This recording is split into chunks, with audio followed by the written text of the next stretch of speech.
இன்னைக்கு நம்ம fried rice பார்க்க போகிறோம். அதுவும் எதிலன்னா மத்தி மீனில் செய்கிற ஃப்ரைட் ரைஸ். ஃப்ரைட் ரைஸ்னால் யாருக்கு தான் பிடிக்காமல் இருக்கும்? எல்லாருக்குமே ரொம்ப பிரியமான ஃபாஸ்ட் ஃபுட்டுன்னா ஃப்ரைட் ரைஸ் தாங்க. மத்தி மீன் நம்மளோட ஹெல்த்துக்கு ரொம்பவும் நல்லதுங்க. அது எப்படி செய்யுதுன்றதை பார்க்கலாம் வாங்க.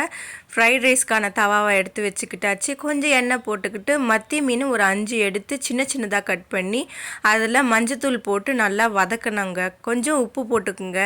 இது முள்ளெல்லாம் இருக்குது, குழந்தைங்களுக்கெல்லாம் கொடுக்காதீங்க, பெரியவங்க செய்து சாப்பிட்டுக்கலாம். டேஸ்ட் ரொம்ப நல்லாயிருக்கும். ஒரு 2-3 நிமிஷம் நீங்கள் வதக்கினீங்கனாவே நல்லா ஓரளவுக்கு வெந்துடும். இந்த ஸ்டேஜில் எடுத்துருங்க. நீங்கள் இதில் தனியாக முள் தனியாக அந்த ஃப்ளஷ் தனியாக எடுத்து வச்சுக்கோங்க. இப்போ ஒரு 2 முட்டை சேர்த்திக்கோங்க. ரொம்ப அதிகமாக முட்டையை கலக்கிடாதீங்க. ஃப்ரைட் ரைஸ்க்கெல்லாம் நிறைய முட்டை போட்டு செஞ்சால் ரொம்பவும் டேஸ்ட்டு நல்லாயிருக்கும். நீங்கள் இந்த டைமில் உப்பு போடாதீங்க, நல்லா கலக்கிக்கோங்கன்னா நிறைய கலக்கிடாதீங்க. ஏன்னா கொஞ்சம் பெருசாக நம்ம முட்டை இருந்தால் தான் சாப்பிட்றதுக்கு நமக்கு இன்ட்ரெஸ்டிங்காக இருக்கும். கொஞ்சம் நல்லா வறுபட்டதுக்கு அப்புறமா உப்பு போட்டிங்கன்னா எல்லா இடத்துலையும் ஈவனாக போடும். நீங்கள் அதுக்கு முன்னாடி சரியாக நீங்கள் வதக்காமல் போட்டிங்கன்னா முட்டையில் அப்படியே போய் ஒட்டிக்கோங்க. சால்ட்டு அதுக்காக தான்.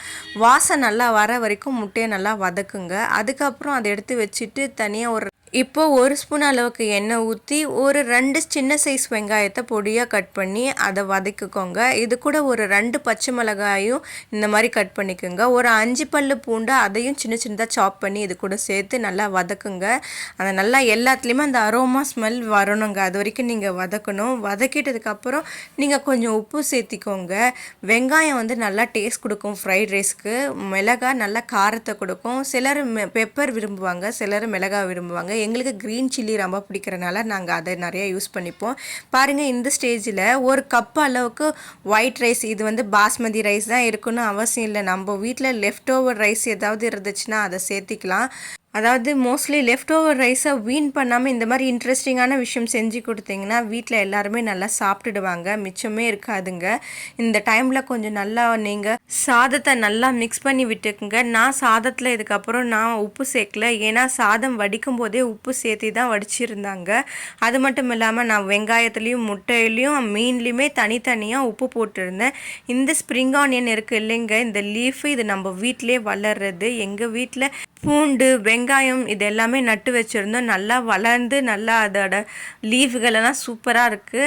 இப்போ அதிலேருந்து கொண்டு வந்து தான் செய்கிறோம். ஒரு 5 இலைகள் கொண்டு வந்தாச்சு ஸ்ப்ரிங் ஆனியன், அதையும் கட் பண்ணி போட்டுக்கிட்டாச்சு. 2 வதக்கிட்டு இப்போ நாம் எடுத்து வச்சுருந்தோம் இல்லைங்களா, மீனையும் அந்த முட்டையையும் நல்லா சேர்த்திக்கோங்க. நல்லா மிக்ஸ் பண்ணிக்கோங்க. இது 1 கப் ஆஃப் நம்ம சாதம் எடுத்துக்கிட்டோம். அந்த முட்டையும் மீனுமே அது ஒரு அரை கப் அளவுக்கு இருக்கும். பார்த்திங்கன்னா 2 பேர் அளவுக்கு சாப்பிட்லாம்.